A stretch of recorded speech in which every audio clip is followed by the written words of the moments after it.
नमस्कार, मैं हूं आपके साथ अंजना शर्मा और आप देख रहे हैं देवी पूजक टाइम्स। आइए एक नजर डालते हैं इस वक्त की खास खबर पर। कांग्रेस को एक बार फिर करना होगा त्याग। इंडी गठबंधन को लेकर सामना में शिवसेना यूबीटी का बड़ा दावा। शिवसेना यूबीटी सांसद संजय राउत ने मुखपत्र सामना में INDIA गठबंधन में शामिल कांग्रेस को लेकर कई बड़ी बातें कही हैं।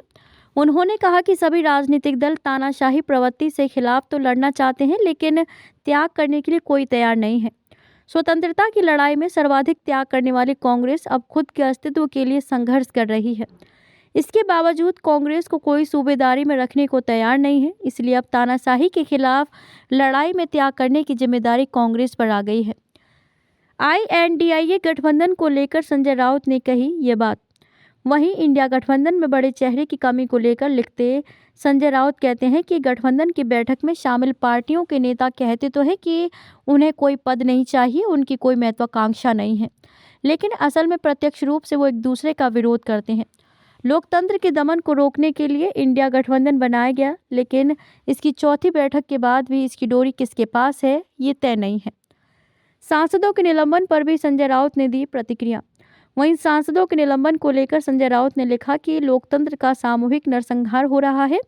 उपराष्ट्रपति की मिमिक्री के लिए बीजेपी के नेता विरोध कर रहे हैं, लेकिन महंगाई बेरोजगारी को लेकर संसद में कुछ बोलने नहीं दिया जा रहा।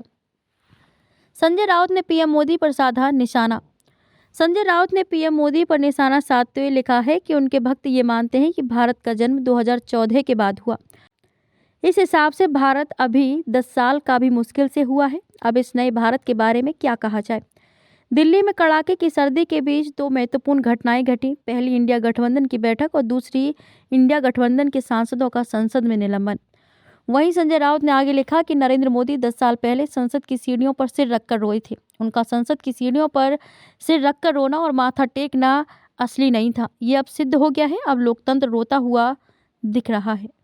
खबरों में अब तक के लिए बस इतना ही। फिर होगी आपसे मुलाकात कुछ ऐसी ही खास खबरों के साथ। तब तक के लिए नमस्कार और देखते रहिए देवी पूजक टाइम्स।